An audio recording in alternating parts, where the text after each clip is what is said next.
The international community and the Great Lakes region is very lucky to have someone with your vast experience in this role.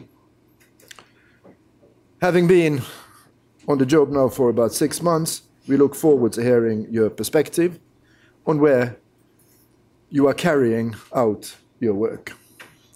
We are especially lucky to have you here after your recent visit and talks in Goma in the eastern Congo, in Rwanda and in Uganda lately with a high-level delegation of special representatives. We very much look forward in particular to hearing your views on the role of women as mediators and peacemakers. And also we would value your views on what is being done and can further be done to prevent and end violence against women in the region. The work you are doing in the implementation of UN Resolution 1325 is of great importance, I think, to this audience. While you are, of course, very well known, and I think that's an understatement, in this community, let me highlight very briefly some of your many accomplishments. Mary Robinson is the president of the Mary Robinson Foundation, Climate Justice. She served as President of Ireland from 1990 to 1997 and UN High Commissioner for Human Rights from 1997 to 2002. Mary is a member of the Elders and the Club of Madrid and the recipient of numerous honors and awards, including the Presidential Medal of Freedom from President Barack Obama. She serves on numerous boards of global importance, and she is also the Chancellor of the University of Dublin since 1999. I can't understand how you get the time to handle all this stuff. Mary's memoir, Everybody Matters, was published in March 2013. With these words, I'm now very happy to turn the floor over to Mary Robinson for her remarks. My colleague, Ambassador Maureen Quinn, who is Director of Programs at IPI, will moderate the discussion, which will follow the presentation. Mary, the floor is yours. Well, thank you very much for that warm introduction, and I was very pleased to be invited by the Institute for the IPI to be part of the Women, Peace and Security series, because I think it's important to have an opportunity to look at the role of women as mediators, as envoys, as responsible for trying to advance peace processes. When I was given a very unexpected phone call while I was at a climate conference actually in France, part of the selling of the idea was that I would be the first woman to act as a lead mediator, and I had been following, not closely, but following with a deep interest the events in the Great Lakes region, because I had been there 3 times as President of Ireland. I was the first head of state to go there in 1994, just after the genocidal killing, and I still remember the terrible scenes and terrible evidence of what a genocidal killing is and does to a people. And I was determined, when I was invited to represent Ireland in 1995 at the 50th anniversary of the United Nations, to go back to Rwanda and try and bring it to the table. And my 3rd visit as president was unexpected. It was in response to an invitation to a Pan-African Women's Conference in March 1997, less than 3 years after the genocidal killing. So, as I explained to my colleagues in my foundation, when I got the request to serve as Special Envoy to the Great Lakes, I couldn't say no. It wasn't something that was in my planning, but I felt a very strong commitment. And I also felt that if I was, as it happened, the first woman, then that was a kind of permission to do it differently. And that began with actually rejecting the first mandate that I received for my job and saying, no, I want that to be couched in much stronger gender, women, peace and security terms. And when I thought about the framework that was the basis for my appointment as a Special Envoy, that is the Peace, Security and Cooperation Framework of the 24th of February of this year, signed by 11 heads of state and guaranteed by 4 institutions, the United Nations, the African Union, the Conference of the Great Lakes and SADC, and the important Security Council resolution shortly afterwards, 2098, which strengthened MONUSCO with a force intervention brigade. I thought that it would be important to try to communicate this to the people of the region. So I tried to distill it in a vision of what I would try to do in the job, if you like, called the framework of hope, a framework of hope. And I just want to give you a sense of what this was really trying to convey. And I think it's important that we continue to try to do this. So the second paragraph of the Framework of Hope says, it's important that not only governments, but a wide cross-section of the population in each country, parliamentarians, women's groups, human rights organizations, young people, business groups, trade unions, faith-based organizations, academics and others, know the details of this framework of hope. It is they who will benefit if this framework is implemented fully, so they should be active in encouraging each of their governments to make special efforts to ensure full implementation, and they should be ready to hold their governments accountable for any failure to respond adequately. And part of how I see the way forward is to continue to work with heads of state and governments and at summits and in the processes, but also to work bottom up to create a peace dividend. And so briefly, my first visit as Special Envoy was in early May, and I went to the key countries and also went to South Africa to meet with Madam Zuma because of the importance of working closely with the African Union. I have a small office in Nairobi and a senior advisor, Modibo Toure. And the second visit I made to the region was to accompany the Secretary General and the President of the World Bank, Jim Kim. And that was an historic visit. It was the first time they had made a visit of that kind, and it had huge impact in Kinshasa. There had been some fighting in Goma. It ceased. We went to Goma, which was really a very moving visit. And then to Kigali in Rwanda and to Kampala before going to Addis for the 50th anniversary of the African Union and the first meeting of the regional oversight mechanism under this framework. What was significant, I think, about that joint visit was the way in which the two principles worked together. The Secretary General led and explained that the visit showed his commitment to the framework and that it must work. And then the President of the World Bank, without exception, would say, I'm here, I'm honored to be here under the leadership of the Secretary General and in support of the Peace, Security and Cooperation Framework. And then the President of the World Bank, Jim Kim, announced that there would be up to $1 billion available for projects in the region that would support the Peace, Security and Cooperation Framework, which converted it into a peace, security, cooperation and development framework, and very much the idea of a framework of hope that had to have a peace dividend. And the first meeting of the regional oversight mechanism was attended by the key heads of state and heads of the institutions, co-chaired by the Secretary General and Madam Zuma on behalf of the African Union. And the meeting agreed to a technical support committee that I had proposed to devise the benchmarks at the regional level. President Kabila announced at that meeting that he had established a national oversight mechanism, and he had just named the 3 members of the coordinating committee of it. There would also be a political committee de pilotage, and there would be a consultative group which would include civil society. And both of those are being worked on, as are the national benchmarks.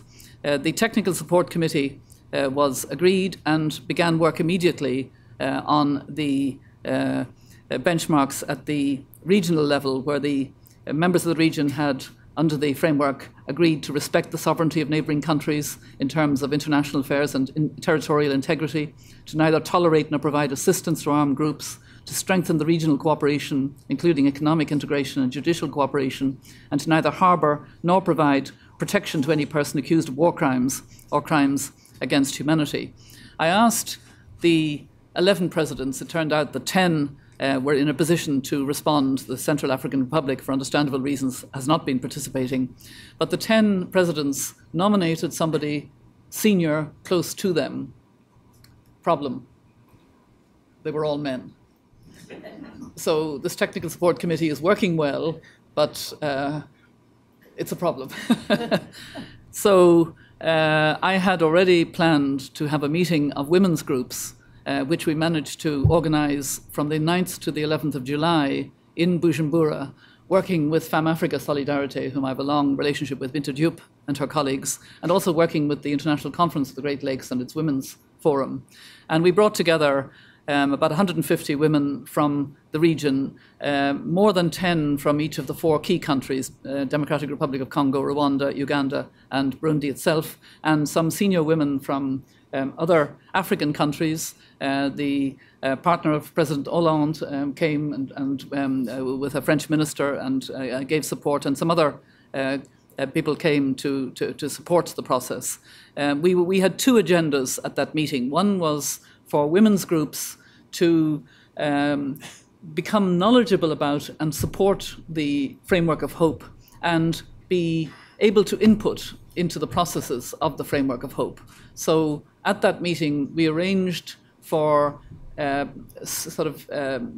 the precise draft of the benchmarks that the Technical Support Committee was working on, but a facsimile that was very close to it. The same kind, just in a different order, but the same sort of benchmarks, so that women's groups could input on sexual violence, on reconstituting women's bodies, on various issues that were being discussed. The second purpose of that meeting was to build on plans for a regional plan of action under Security Council Resolution 1325, and that part also went very well. I announced to the meeting that I wanted to have a platform, a communications platform really, with women's groups in the region, and it now includes the 4 ministers of gender who attended that meeting, in order to encourage more support for women's groups and in order to have a way of ensuring that that link continues. And we're supported by the Global Fund for Women, and I hope during this week with Musimbi Kanyora, the head of the Global Fund, to develop further that work.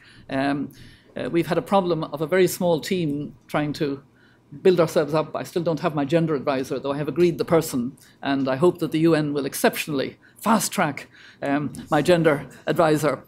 But then we continued with the work on the regional benchmarks with the Technical Support Committee, and I was very pleased that the United States appointed Senator Russ Feingold as the US envoy, and indeed full-time in that position. It was a remarkable signal of US commitment to the need for this framework to work after almost 20 years of pretty well continual violence and sexual violence, etc. And it was notable during the month of July when the United States had the presidency of the Security Council, the chair of the Security Council, that Secretary of State John Kerry chose to have one ministerial meeting during that month and chose to have it on the Democratic Republic of Congo. And that was extremely helpful. The new special representative of the Secretary General, who hadn't yet taken up his position, was there, Martin Kobler. Russ Feingold was there, I was there, the special representative of the African Union was there, Ambassador Boubacar Diarra, and the senior coordinator of the EU, Koen Verweke. And that led to us, I convened a kind of joint visit of envoys together. We planned it for about the 15th of September, but in fact, as the situation deteriorated and there was fighting in late August, the M23 attacked Goma and also, in fact, attacked MONUSCO. And therefore, it was necessary to invoke for the first time this forced intervention brigade in a defensive role with MONUSCO, wider traditional peacekeepers, and support the Army of the Congo and push M23 well back, much further back than they had been, out of range of being able to fire missiles at Goma or near Goma. And that was a brave and courageous act, and it has changed the dynamic on the ground. MONUSCO is seen in a much better light, and the people of Goma feel more secure, and indeed initially wanted a military victory entirely to crush M23. And we advanced our visit as special envoys. I arrived on the 1st of September and had discussions met the Prime Minister just after my arrival, Prime Minister Matata, and then the following morning went to Goma with Martin Kobler, where people were angry about the M23, glad there had been a military victory and wanted further military victory. And it was actually quite difficult to say. The military success opened a possibility for the Kampala dialogue, which had been somewhat stalled, to be revitalized. Meanwhile, President Museveni had convened a summit the following day, the 5th of September, in Kampala, or 2 days later. When we returned to Kinshasa, the other envoys arrived, and we formed a bond of kind of friendship and commitment together, which I think strengthened during our joint visit. On the 4th of September, we met with President Kabila, had a lengthy meeting with him and with the Prime Minister, Matata, and then we went together to the summit of the Conference of the Great Lakes, and our message was a clear one. We supported the resumption of Kampala talks with a short time span, the 2 weeks that was being proposed after 3 days or so of planning, but we said that there should not be amnesty for those who committed serious crimes, crimes against humanity, and that there should not be reintegration into the army, as there had been at least twice in the past, even for those who had been alleged to have committed serious crimes. And I think our position on that also enabled the government of the DRC to hold to that position. And the Kampala talks have now resumed, and they look as if there is a real seriousness of purpose, and I sincerely hope that they will reach a conclusion, and literally within a matter of weeks at most. I think the fortnight is probably a bit tight in itself, but I hope it won't be much longer than that, because actually we want to get back to the main framework.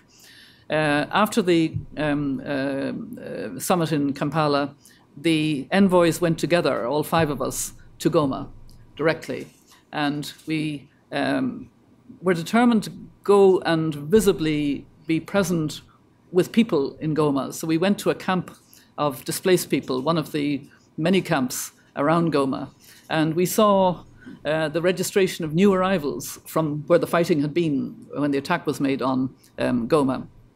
We saw, the counselling and for women who have been sexually raped and the sexual violence. We talked to some of them. I went into a small group of about 15 women, and they said, just women in here. And actually, it was an activity for women who had been very traumatized by the violence of making these briquettes out of paper and wood, and they explained how they had done it.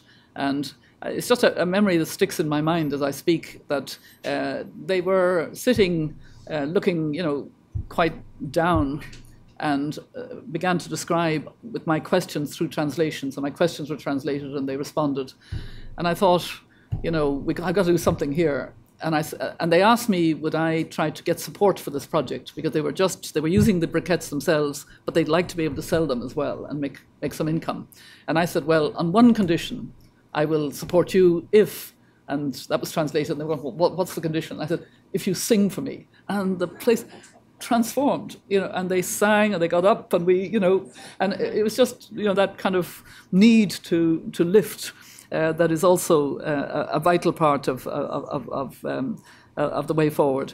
And we then, the envoys went from Goma to Kigali to Rwanda, and we had lengthy meetings, first of all with the Minister of Foreign Affairs, Minister of Defence and colleagues, and I think it was a good meeting because we talked about the deeper causes, the discrimination against the Tutsi Rwandophone population, the origin of the M23 and those that went before it, and we talked openly about these issues and the need now with the framework to address these deeper causes. And then we had a lengthy meeting with President Kagame, also discussing some of those issues. So I think as envoys, we have a good sense of both the complexity and the need for an overall balance, but also the need now to get back to the realities of this framework.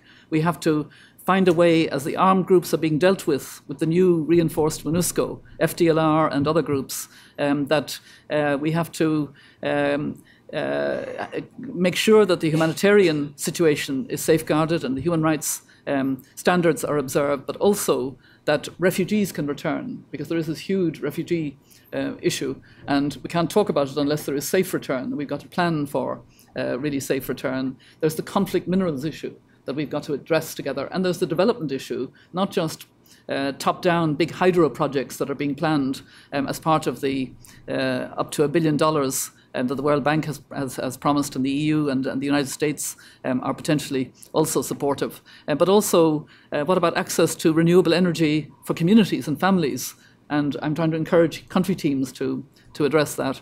So I could go on, but I know you want to have discussion as well.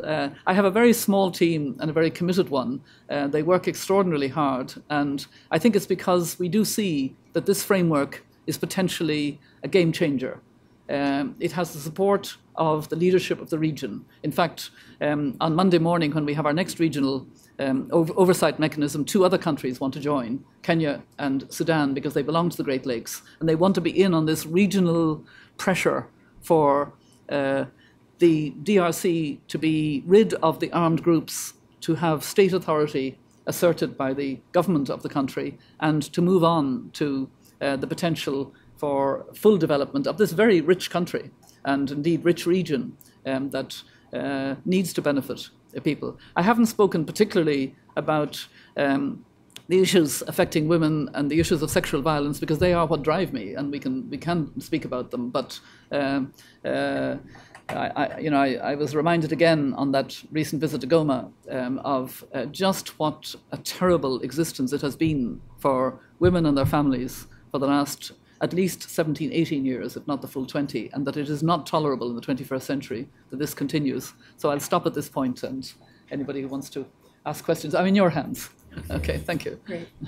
No, well, thank you very much, Special Envoy Robinson, because as you outline what you've been able to do and accomplish in your short time, it's really actually very inspiring. And I'm going to open up for questions in just a minute, but I wanted to ask you, in your answers, if you could think about the following. We've had this Women, Peace and Security, our series now from almost a year, and we've had a mix of people come, policy level, program people, and really grassroots.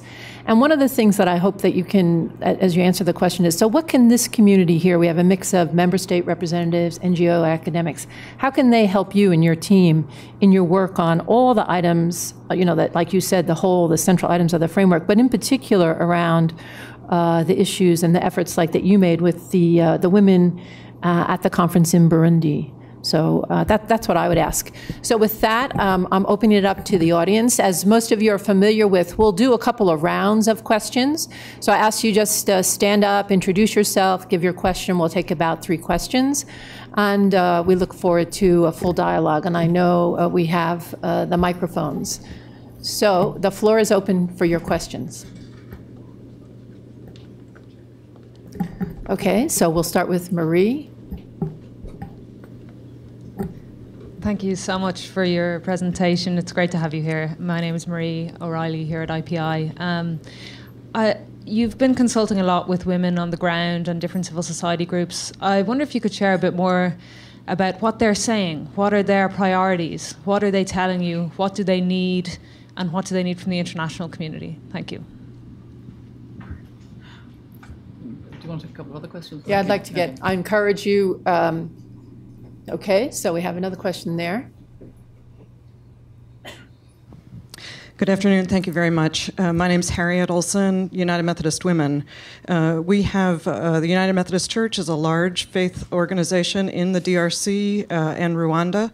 We've had a peace meeting with women from DRC, Rwanda, Burundi, at the Institute at Africa University, and I wonder how they could line up with the work that's going on the ground, and how we can mobilize with our colleagues around the world, what kind of support they might need from us, and how we could be even more supportive of the work. Thank you. Okay, we have another question.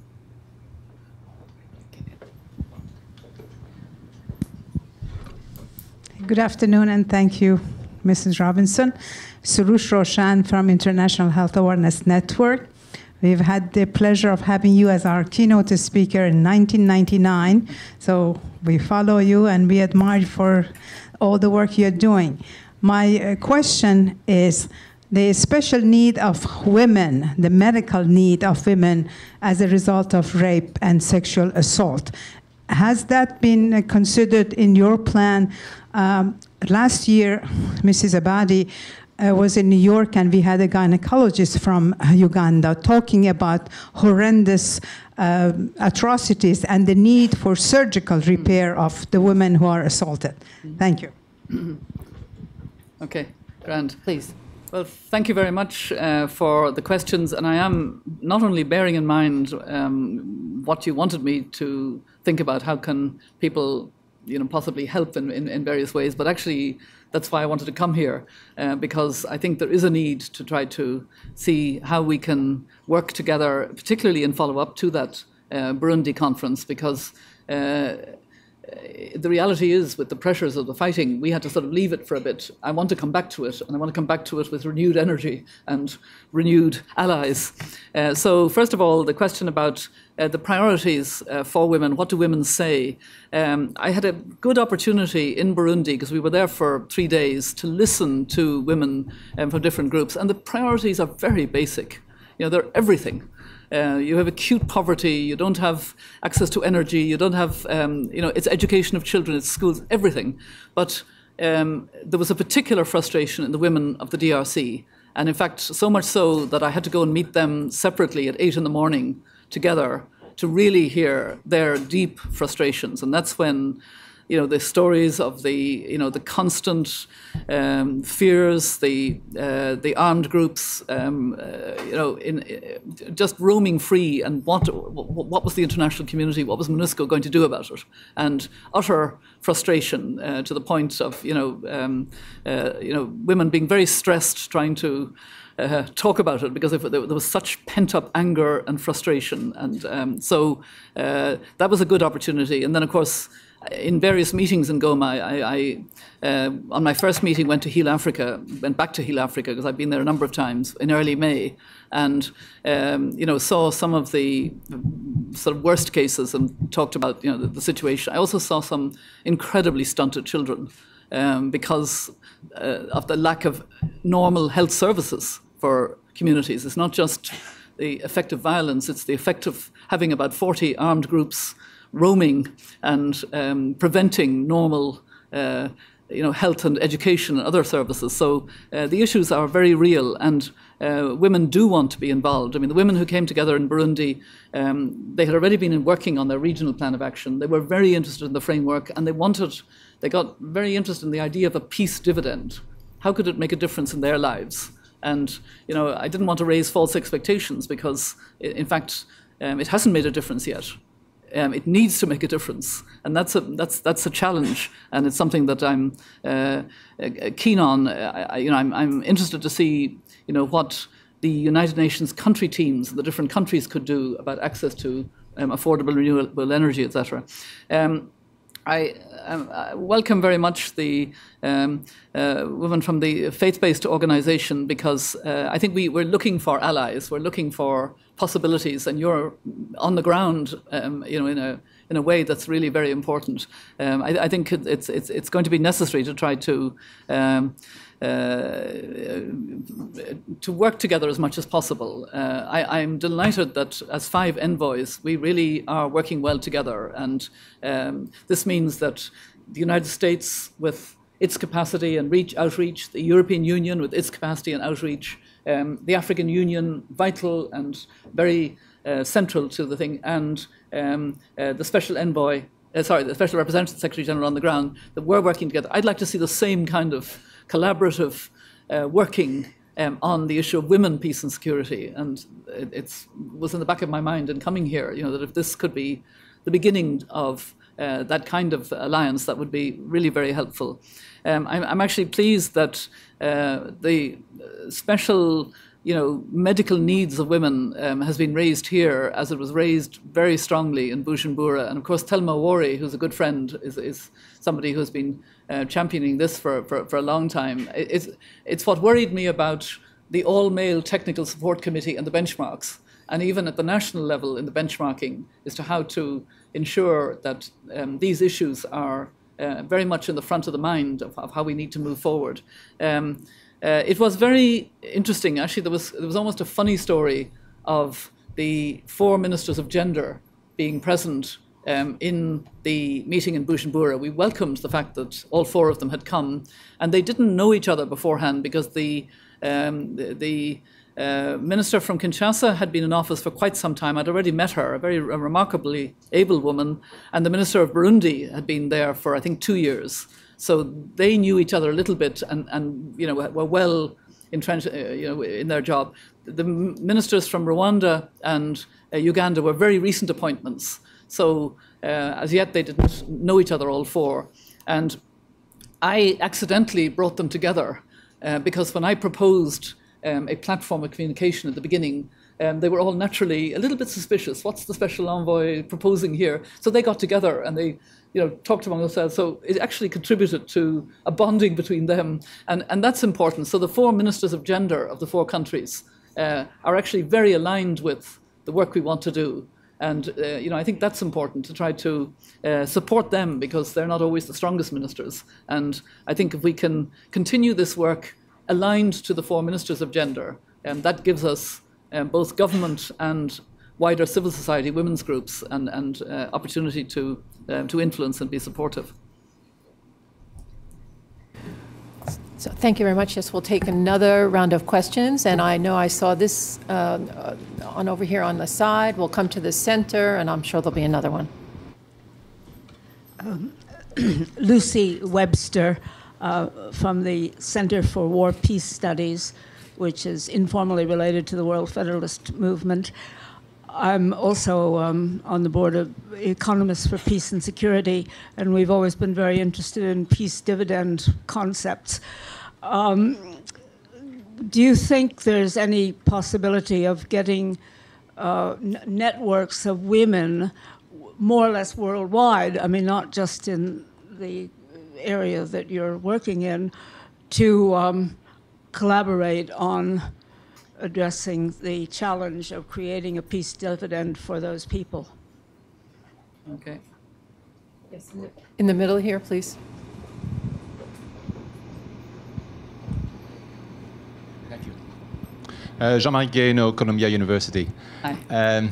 You stressed that the framework for peace connects the domestic and the international, and you also stress the importance of bottom-up approaches.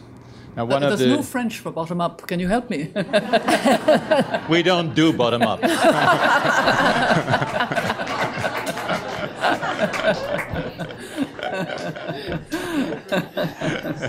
But a way to strengthen bottom-up is to strengthen institutions. The French do institutions, actually. Montesquieu, after all. And one of the weaknesses of, one of the reasons for the crisis is the weakness of institutions in Congo, in the DRC. And recently, President Kabila launched the Concertation Nationale. That has created hopes, but also frustrations. And I would want to ask you how you see your role in helping those internal processes, which are so important for the long-term resolution of the crisis. Yeah. Okay. So I'd like to take one more question. Okay, in the back. I'll come over here now. Hi, Ian Griffiths from the UK mission. My question's about the meeting on Monday where you'll be, where the regional benchmarks will hopefully be agreed.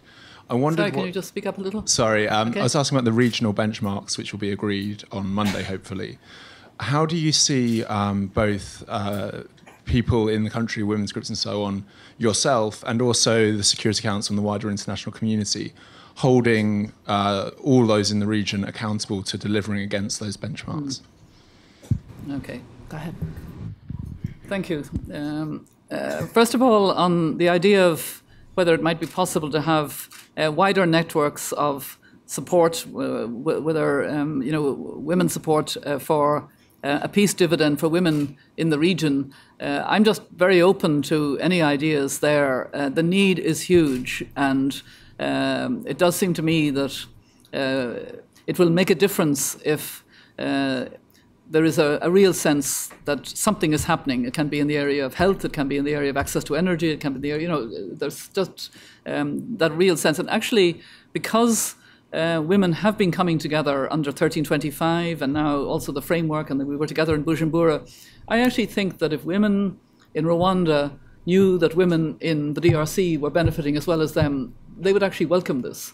And it could be that we could create an awareness of similar projects taking place, whether it's cook stoves or lights or small hydro or access to school materials, or I just feel that there is a real possibility of trying to make this tangible and real in women's lives, because they have borne the brunt and been in the front line. Jean-Marie, your question, I think, is a really important one. What's going to happen internally in institution building in the DRC? And of course, it's part of the national benchmarks which the Democratic Republic of Congo has committed to. They are very significant benchmarks. I'll just summarize them here. To deepen security sector reform of the army and police, to consolidate state authority, particularly in eastern DRC, where at the moment it's not there, where the armed groups hold sway. So state authority is very important. To make progress in decentralization, to further economic development, to further structural reform of public institutions, and to further reconciliation. As you say, the Concertation Nationale, this national dialogue, has begun. Martin Kobler actually didn't come to Rwanda with the rest of us as envoys. He went back to Kinshasa for the opening of the Concertation Nationale. I would have liked to have been there myself, but it was more important in the context to go to Rwanda. President Kabila, made an interesting speech at the opening, and they have broken up into groups and they are discussing, and it's going to continue over the next while. But what is going to be needed is a very high degree of cohesive action by the donor community in its widest sense, particularly in Kinshasa. And this is actually happening. There's been a really significant effort, which I very much value, in the donor community in Kinshasa, to identify under these 7 areas what money is already being allocated by the donor community and what projects under each of these 7 issues. And what we need to do now is link more with the government and its priorities, and try to make sure that they go forward. I'm working very, very closely and well with Martin Kobler, and we've become very good friends in a very short time. And I think he will have a very strong leadership role as SRSG, based in Kinshasa and frequently in Goma, on those issues.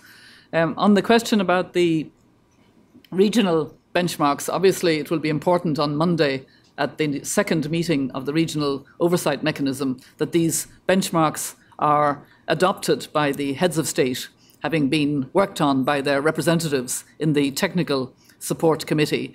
I see this very much as an evolving process. The benchmarks will not be set in stone.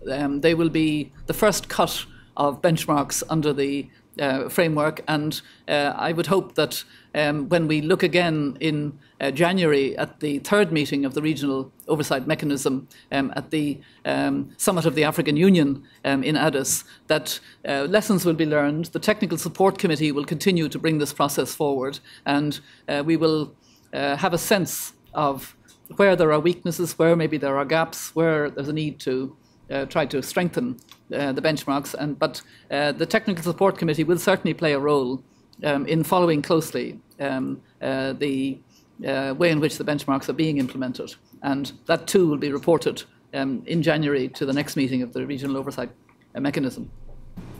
I'm going to open it up again for another round, but I'm going to jump out in here myself as well, because you talked about the peace dividend and your effort to look at a peace dividend that is also regional.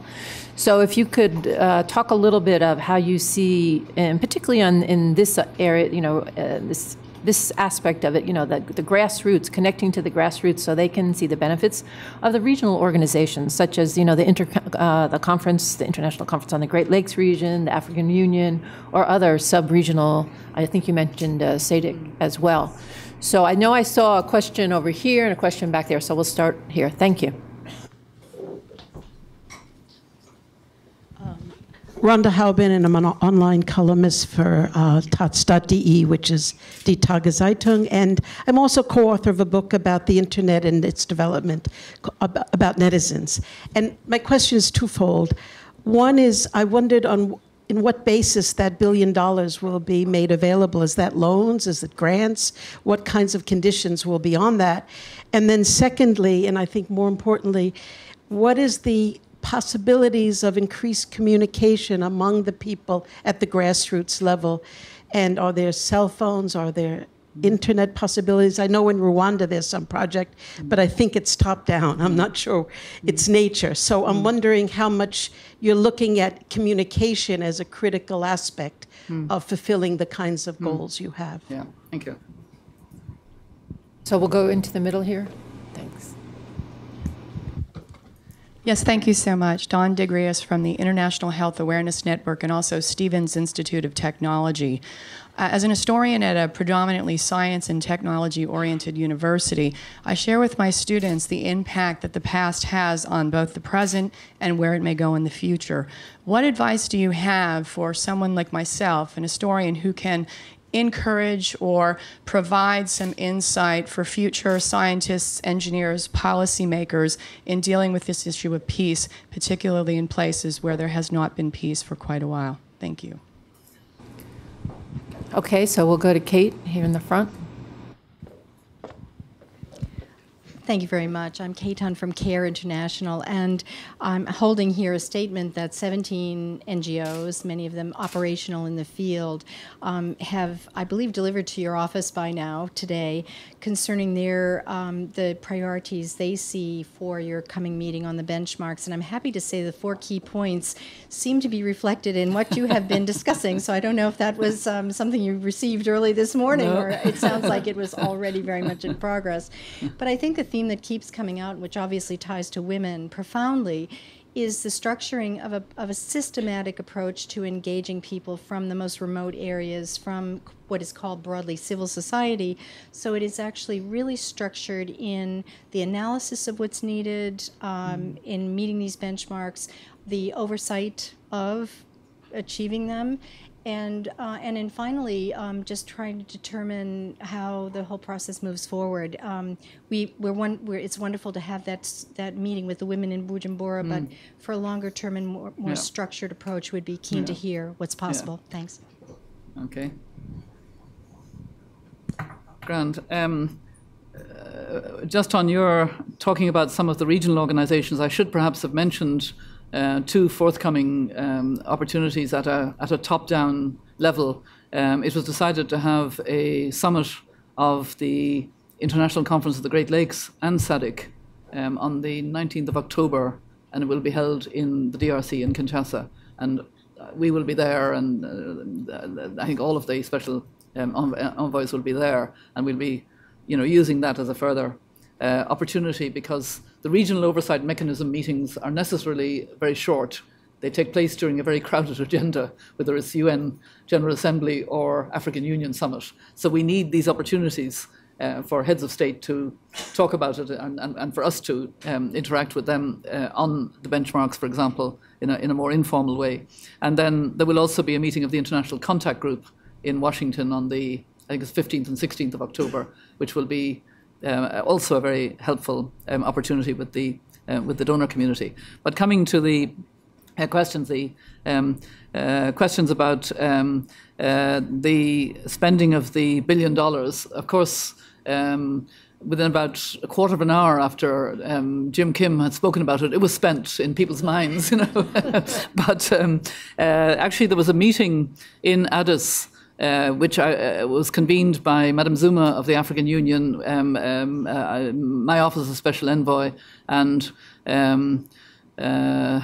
UNDP, and that was to look at what would be the kind of projects, and there seemed to be a lot of attention to possible hydro projects for energy, you know, for obvious reasons. Again, I actually used that to make the point that if these hydro projects come on stream, they will take some time. It's a pretty male building dams type activity. And it's another reason for a peace dividend on access to renewable energy for communities and for women's groups. So that, you know, as a kind of balance to how a lot of the billion may be spent, because it seems to be on big projects, big infrastructure and other projects. And secondly, you mentioned the possibility of communications. I'm actually interested in this area, but I'm an elder. So I don't start from a great base, but I'm very interested in the area. And I was very interested in a project in Uganda that they're now starting in the DRC of young people using text messages to parliamentarians. I think it's called Politics or something, I don't know. But I asked them to take on board the framework of hope, and apparently they texted that to their parliamentarians. So, you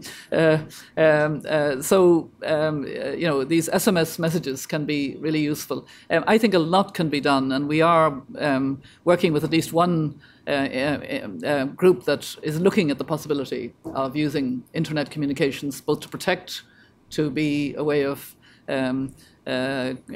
holding to account for violence, etc. And I would be certainly very supportive, but I am an elder, I'm afraid, on these issues. The question from the woman from the International Health Women's Network of using the past in relation to the present, I'm not sure that I can really give valuable advice. I'm very struck by how much the trauma of the genocidal killing is still with many, many people in Rwanda. And every April, there's that sense of it all coming back. And I think it comes back in between as well. It's something that I think it's... I doubt if enough people in their communities in Rwanda have had the trauma counselling they need. It's a huge gap area. I don't know what we're trying to say in one way about the mistakes of the past is that providing a blanket amnesty and reintegrating into the army didn't work at least twice significantly in the past with those of a Tutsi Rwandan background whose latest rebel group is the M23, but there have been earlier versions, and therefore there's a certain learning there that we have to try to move in a different way. But a learning, I believe, of the framework is that it is a framework of peace, security, cooperation and development. And I think that nexus between peace and development is a vital one. And if we can really build on that and get a sense of that in the civil society, in the widest sense, I think that will be how we will say this time it really is different. No, I'd be happy to take that statement of the NGOs, but I hadn't seen it before. But I would be somehow surprised if we were on a different wavelength. And I need the support of NGOs and the pushing and the insistence on how things are to be done, because that also helps me and my team as Special Envoy, and indeed our E-team of special envoys to be able to highlight these issues. So I'll be happy to receive it. Okay. So I'm going to open it up again, but I wanted to ask you, if you could, in this next answer set, is to just go a little bit deeper around these issues. You touched on them a little bit right now, related to dealing with the crimes against humanity. You said how the genocidal killings, that the trauma is still there in Rwanda, but in the case here of what's going on in the DRC, well, there's going to have to be some compromise, but obviously you've made a huge effort already and will continue that the worst perpetrators will be held responsible. But what about a role for women, either at the grassroots level or at the policy level, that would even support that work at this time or going forward? So I could add that to your questions, and we'll go over here and then in the back, and anyone else. Thank you. Yes. Hi. Sophia Candeias, International Center for Transitional Justice, and I'm going to build on... There's a kind of noisy thing behind us, so if you could, thank you. So Sophia, International Center for Transitional Justice, I'm going to build on what you started to say. Yeah. And two of the commitments that appear in the peace framework are the duty to judicial cooperation and the duty not to harbor alleged perpetrators of serious crimes. And we've seen, I think, last Wednesday in DRC, there was a meeting to define the national benchmarks. One of the national benchmarks was the creation of the specialized chambers in the DRC. Yes. Unfortunately, I don't know very well if at the regional level there is any benchmark that specifically relates to a duty to try the most responsible perpetrators, and do you see a role for that at the regional level? Do you see a need to establish clearly a duty to bring to justice the most responsible for the alleged crimes that were committed? Thank you. Okay. So, and then we can go over to the back, and then we'll come to the center. So over. Thank you. Thank you very much. I'm Helena Grunberg with the Global Network of Women Peace Builders. We have since April of this, or March actually, this year, been implementing our program called Localization of 1325 in the DRC with the support of the UK, actually. The program looks at working with local councils and the local government structures in integrating 1325 in development planning processes. But the problem, obviously, in DRC is that these local councils are basically non-existent, and that it's actually CSOs who end up carrying out that work. And you had to talk a little bit about the need for the strengthening of the decentralization process in the DRC, and I'm wondering if you could elaborate a little bit on that, because obviously that's not something that's going to happen overnight. So how you see that being carried out, and also in that regard, what CSOs working on initiatives like ours can do in the meanwhile, and to help this process on the way. Thank you. Okay, thank you. Yes, yeah.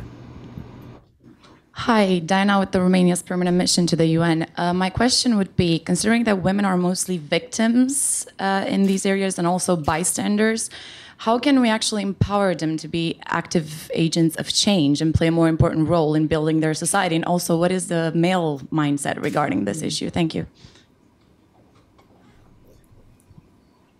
Okay, yes. Grant. Okay. On the question from the women from the International Center for Transitional Justice, there is discussion, as you said, in the context of the national benchmarks on specialized chambers. That's been around before, and I hope it will actually now make progress. There isn't a clear indication at the regional level that the benchmarks themselves would address a court structure. The obligation is there. I doubt if it can be read into the obligations under the regional level to create a structure for it, as opposed to actually implementing the duty. But maybe I could say that I think there will be a need for some of the approaches to transitional justice, which the Centre and others have been working on over the years, more than ever now, as we try to move forward, not just to deal with armed groups, but to try to actually build reconciliation in the Eastern DRC. And I think a lot of thought should be given to the fact that we're coming up to a 20th anniversary. How can that be an occasion for a real commitment to a new form of difficult reconciliation? And I say that with humility, because in Northern Ireland at the moment, we are being assisted to try to deal with issues of reconciliation there. And it's not going as well as it should be. So these are not easy issues, but I do think that we need to get into a sort of sense of the importance of the last of the commitments of the DRC to further reconciliation and to find important ways to do that within Eastern DRC and more widely, but also across countries. I think women and women's groups can help a lot there, because women have taken the initiative. You have the national plans of action, and I'll come to that, and you have the regional plan of action now at a regional level between the DRC, Rwanda, and Burundi, and Uganda is joining it. So that that in itself is important. So I'm glad that the next woman who questioned actually is working at localizing 1325 in the DRC, and I can understand the problem, because there is a need for better local structures. The decentralization process will be a really very important one. I did have discussion with Mr. Malu Malu, who's the head of the Electoral Commission. He's very committed to local elections in 2014 and is determined to plan for those. And then after that, you'll have the provincial and presidential elections, but the local elections will be first, and that would be a process that needs to be worked on. I have to say that we must realise that the commitments which the government of the DRC has committed to at national level are huge long-term commitments. There's no shortcut on these issues, but it will help greatly if there is a coordinated approach of the donor community, and if the government of the DRC is more willing to work with the support of others on the government's own agenda and programs. If there's the confidence to do that, I think that will be very important. I'm not sure that I fully understood the last questioner. It certainly is true that women are undoubtedly victims of rape and re-rape and terrible violence and displacement and poverty, etc. But women are also working in the communities anywhere that you go. It's women who are doing and who are trying to change the circumstances. And I think one of the reasons why I'm hoping that this platform of communication will be supportive, it's to actually connect the donors with more of the women's groups who are working on the ground, who would benefit not from large amounts of support, but actually from very small targeted support, which would enable them to get to the next stage of being more effective. And obviously this also involves men. It also involves youth.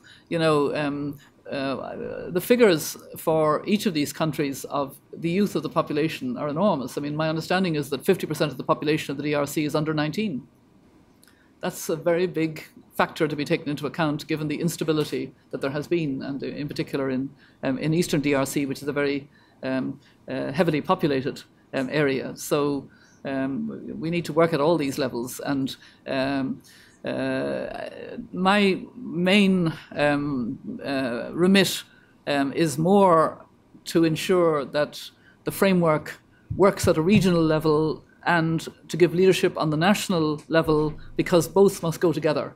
If there's a failure to implement at the national level, it will affect the commitment at the regional level and vice versa. So we've got to keep both going but in fact it will be my colleague Martin Kobler as SRSG and MONUSCO and the country teams within each of the countries. But because I want this bottom-up dividend, I'm seeking with my colleagues to work very closely with the country teams and the World Bank at country team level to see what we can do to build this sense of reaching out, communication, and a peace dividend, that it will make a difference. I think the test of this framework is, will it make a difference in people's lives and give them hope? And then will it hold the governments to their commitments and their oversight mechanisms to ensure that that delivers? Well, thank you very much, and I'm going to come back to the audience again in a minute, but sorry. I wanted to jump in here as well because, and particularly because of your focus on the peace dividend, if you could talk a little bit about general, I'll call it general criminality. It's, the trafficking problems, trafficking of people, trafficking of natural resources. In your work so far, and what opportunities do you see to address those issues, and in particular for women to, again, not be the victims, but catalysts for positive change? So I know I saw at least one question in the back, Jeremy, and we'll come back to the front. Thank you very much. Jeremy Labbé from the International Peace Institute. I have a question concerning the intervention brigade of MONUSCO. You mentioned before that the latest military operations against the M23 were welcomed by the population in Goma in particular. But still, I'm wondering, since this new mandate makes of the UN, according to most legal experts, a party to the conflict under international humanitarian law, to what extent is it compatible or can it conflict with the role of the UN as a neutral peace broker in the conflict? And do you think this new mandate in some way undermining this peace broker role, or do you think that it actually supports it? Thank you. Okay, up here in the front, and then we'll go back there. I see another. Hi, I'm Alneri Potritel from the Peace Building Support Office. My question is, it sort of relates to the whole issue of the youth and the idea of criminality. And often if people speak about youth, they often refer to them as being sort of, they're unemployed, they don't have something to do, so they revert to sort of criminal activities. And then we often miss, like they call it, the hidden crisis, the education during conflict and only post-conflict and sort of as a peace-building process. And my question is, so, for example, Rwanda and the DRC would be in different phases, if we say, of conflict, maybe. And obviously, in Rwanda, there would be a lot of emphasis on education, primary education, gender equality in education. What is the discussion in DRC? And is it something they're looking at? Because there's more pressing matters. But, in the long term, if we fail in that way, we're failing a huge part of the youth. And I saw another question in the back for this round. Hi, Nora Gordon from NYU Center on International Cooperation. I was wondering if you could talk a little bit about women's roles as mediators, some of the challenges and advantages of women as mediators, and possibly why it took so long for a woman to be appointed as lead mediator. Okay. The first question relating to the role of the Force Intervention Brigade. Obviously, that's something that the peacekeeping and political sectors of the UN have been giving a lot of thought to, and there's been a great deal of discussion. And indeed, on the ground, there's been some concern of the humanitarian community. But I actually, I think we're lucky that we have both a special representative of the Secretary General and a force commander who are very understanding of what the role is and should be. It is still the role of protection of civilians, but it has to be a more proactive role because actually the traditional role did not protect civilians, as we've heard. In fact, it was sometimes called cohabitation, and that is not good for either the morale or reputation of a peacekeeping force, that it is, not respected. I think there will be enormous care taken in the planned activities of the MONUSCO plus its Force Intervention Brigade, because it is one force which now has an intervention brigade component. And the reality is it will not be easy, but it will also potentially create a new sense of being able to provide zones or kind of islands of peace and normality, where the most important thing would be that the institutions of state, the normal institutions of state, kick in. Schools, health, justice, and this will require a huge amount of very sophisticated management. We had a very good meeting in Goma with the international NGOs and humanitarian community who expressed some concern, but I have to say that the reality for people's lives there is such that it was necessary to strengthen the mandate but not change it. The mandate is still protection of civilians, and that's the important thing, and that is being worked through in a very careful way. On the role of youth, I think it's right to say that it depends on the context and opportunities. And now, in the Rwanda of today, there is much more focus on issues of health and issues of addressing sexual violence, issues of education, and women are participating very actively. In parts of the DRC where it has been possible, they are also the priorities. But in the areas where there is still, where they're still, in fact, trapped in a control by armed groups, an illicit situation of corruption, and it's very difficult. And that's why we have to address that, and we have to try to provide the state authority to consolidate state authority, particularly in the eastern DRC. There are huge parts of the eastern DRC where there is not the exercise of state authority at the moment, and therefore it makes it much more difficult for normal health, education, all the other kind of services, and for people to lead decent lives free from violence. The last question about the challenges of mediators in general, and why have we not had more women? I have to say I pay tribute to the Secretary General for his commitment. I think there's a study being done by IPI and the Peace and Security Studies series, and I got a copy of it, and it's done. It's outlined the appointments that have been made. It is changing the situation, and I've met a number of the women who are holding their positions as special representatives of the Secretary General, and it's ironic that it would have been thought in the past that it's a difficult job, so don't ask a woman. I mean, I find that so absurd that I can't even deal with it, But it is really very important, I think, and I'm glad that IPI, has quite a focus in this series on reinforcing the importance of building on this. And I'm as I said, my own response has been to try to do it differently, in the sense of try and do it at both levels. I won't use the bottom up because Jean-Marie won't understand me, but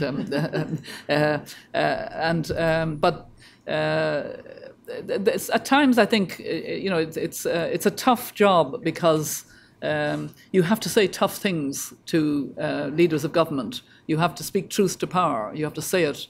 I had an uncomfortable time recently in the conference in Kampala, because I was saying there should not be amnesty for those who have been alleged to commit serious crimes, and that was not the mood of the majority there. I think it was really important to hold the ground, but it wasn't comfortable. I don't expect that it will necessarily be comfortable. I remember the wisdom also that I received when I was taking up the job of High Commissioner for Human Rights.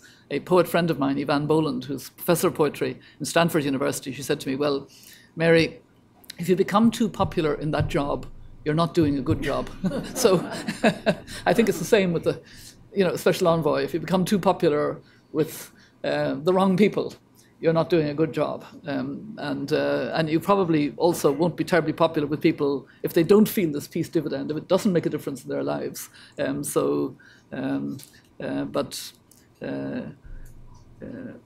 I think it's good that there are more and more women, and I think we do at least as good a job as the men did in the past.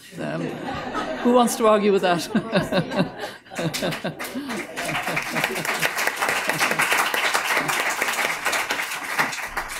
Sorry. Thank you. I'm just going to lift it up and show you. And copies of IPI's new issue brief are in the back. So we do hope that I know there's a lot of people in the room very interested in this topic. And just to let you know, we are going to be continuing our research in this area. So I know I saw a couple more questions. I know we have one in the middle. We have a couple more popping up. But I think you were held over from the last round. Hi, Jennifer McCarthy from Parliamentarians for Global Action.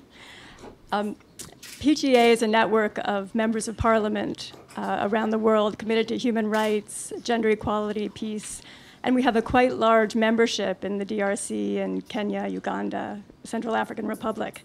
So what role do you see for parliamentarians in support of your mandate in the framework? Thank you.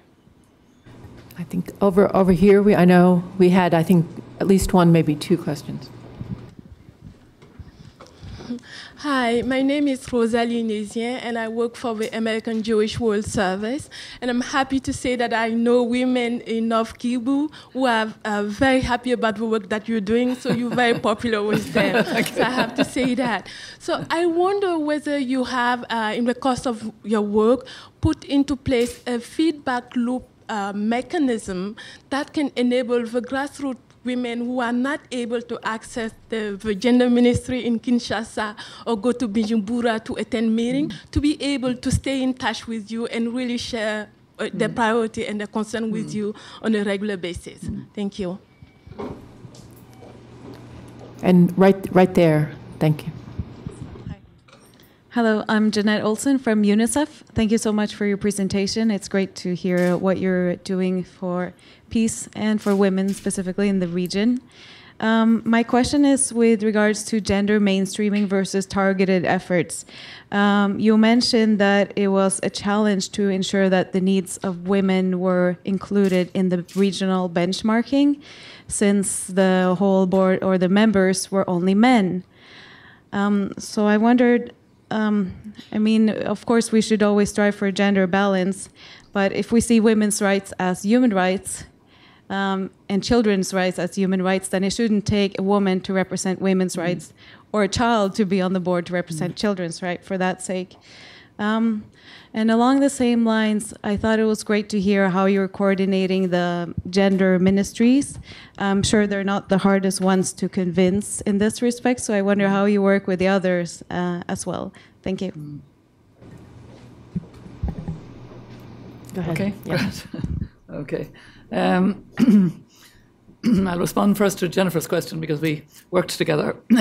You will have noted, Jennifer, that I said it is important not only governments but a wide cross-section of the population in each country, parliamentarians, women's groups, yes, all right. And that's deliberate because I think it's not appropriate to talk about the role of civil society and forget that there's also the important role of parliamentarians. And indeed, when we went there as the 5 envoys to Kinshasa, our first working day, we also saw the Speaker of the House and the President of the Senate, precisely in part to ask about the Concertation Nationale, which is about to start, but also to honour their role as parliamentarians. And certainly, it may well be that there will be an opportunity to link parliamentarians around certain issues, perhaps in the future. I mean, it's certainly not something I certainly wouldn't rule out, and could be quite important. I'm kind of interested in the idea of the feedback loop mechanism. I feel a little bit that we raised an expectation in Bujumbura and came away, with women having already inputted the framework, the regional plan of action, the platform of communication that I was established. And because of violence and preoccupations at a more serious level, we haven't yet brought this forward. I think we should think about the idea of some kind of communications loop. It will help to have more colleagues to work on this. I have single transferable colleagues at the moment who do a bit of everything, and it can be difficult. But I do believe it's very important, and the link with the ministers of gender will also be important, and with the national plans of action under 1325, because it was those representatives of those national plans of action who came together for the regional plan of action. So there is a structure to work with on the peace and security issues, and I want to link those groups also with the development issues and peace dividend issues. Janet, the representative of UNICEF, I've actually been very supported by UNICEF in the work, as indeed by the country team. But I'm glad to say that UNICEF is actually thinking about youth and the framework, and we've been talking about it in broad terms. It's premature to say any more here, but I'm very glad that is the case. I agree with you that gender issues should be more and more taken up by men. I'm delighted to see that the subject of today is of interest to what is in fact quite a balanced audience. Very often when gender is in the title, it's only women who turn up. So it's very heartening to see the serious commitment to gender in its true sense of women and men, girls and boys, and their relationships. So I have it in mind to gently suggest a quota for the Technical Support Committee, but don't tell them that because, I'm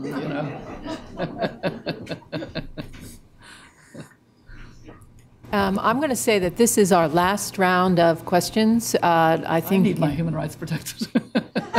Yes, I think you do need your human rights protected. I think you've been extremely generous with us in a number of ways. So I know I thought I saw one hand over here, but if you don't mind, you had a chance before, so I am going to go in the back and we'll come back. But anyhow, this is the last round, so. Hi, my question relates to business and peace. You know that the Global Compact has an initiative around using, leveraging the business, network to try to foster peace. I just wanted to know if you're working with them and what's happening in that area. Thank you. So I know. Okay, so we had one here, and okay, we're having one here and one in the center, and. Anybody else, though? First timers, if there's anybody who didn't raise their hand, now's the time to do it. Go ahead. Thank you. I was thinking along the same line, the role of mining companies, minerals, the wealth of the DRC is part of, I believe, what's causing the fray. So again, we have opportunities to exert some pressure outside the country, as well as working on people who are bearing the brunt of the violence that's being exacted because of the wealth of the country. And what is that taken on board in the framework? Okay, so back to this. There we go. Center of the room. Thank you for giving me the second chance. Just a practical solution was shared with me during one of my trips from the women who were assaulted, that they have distributed a whistle to the group. And whenever one woman is attacked, she will whistles and other women will come to help. Yeah. And this is inexpensive, and they were sharing this with us, that it's been very helpful. Thank you. Okay, so this would be your last chance. Okay, so back over to you. Do we have one? Did I miss? Up? Okay, Kai, I'm sorry I missed you. Hello, my name is Kai Kai Stabel. I'm with UNDP. I just had a question on how do you get the sort of the male champions. You're talking about there are technical people already identified. These are men, and how are you or your office or the people that you're working together with trying to engage them to make them male champions of both women's empowerment and eventually gender equality? Thank you. Okay. On the first question about the potential role of business and the work of the Global Compact, I think I really, at the moment in our work, would link it more with the second question, that it's we are going to address the issue of conflict minerals and try and turn what is illicit into what is legal and for the benefit of the peoples of that sub-region and indeed including the whole of the Congo in that sub-region, but the countries, the neighbouring countries also can benefit from the legal and proper development of the potential of the region.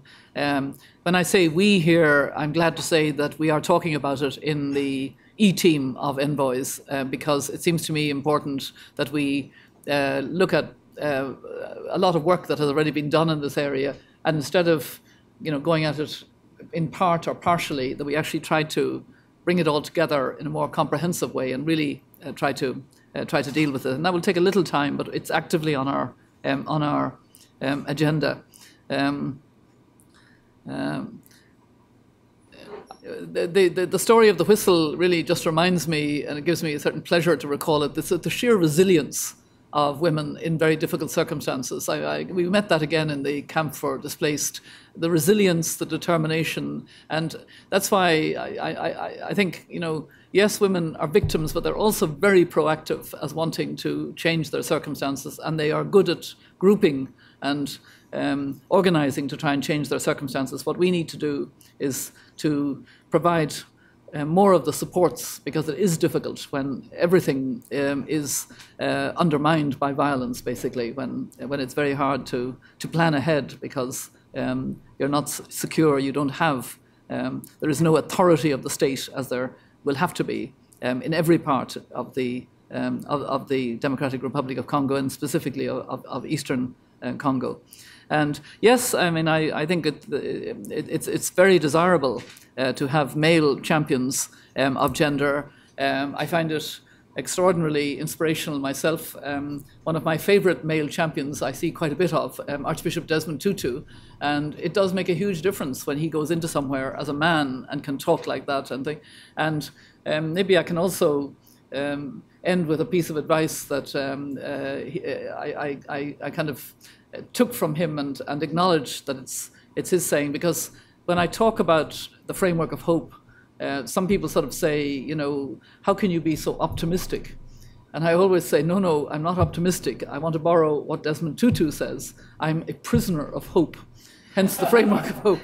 And it's on that kind of spirit that I do see real possibilities of moving forward, but it is extraordinarily difficult. We would have had peace before now if it was not so difficult and not so complex. And we take a couple of steps forward, and then there can be, a step back. But I do welcome very much the interest of IPI in women, peace and security, the study series that you've had, the work that you're interested in doing in looking at women in conflict mediation, and I'm very supportive of that, and I certainly would be pleased to have support, particularly in the follow-up to Bujumbura. I mean, a lot needs to happen in the near future in follow-up, and we don't have a huge capacity to do it on our own, and we shouldn't want to do it on our own. The more it can be done in a collaborative way, the better, and that would certainly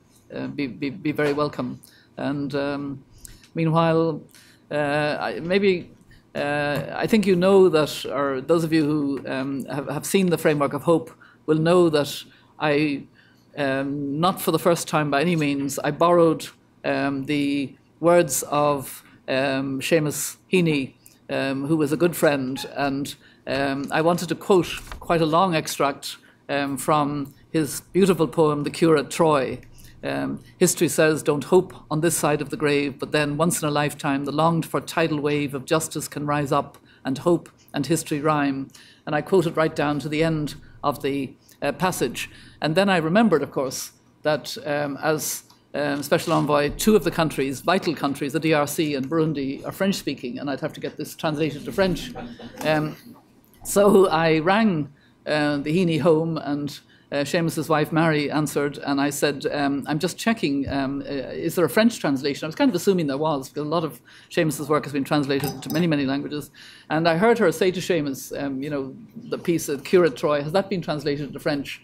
And the poet answered, no, but let Mary translate it herself, which I did not do. In the French text, you have the English of the poem. But I say it with sadness because, of course, Seamus Heaney died rather suddenly recently, and we miss him greatly in Ireland, and I think he's missed by lovers of poetry all around the world. But the great thing is, he's part of the framework of hope. His words continue to inspire us, and that gives me great hope. So, thank you. Well,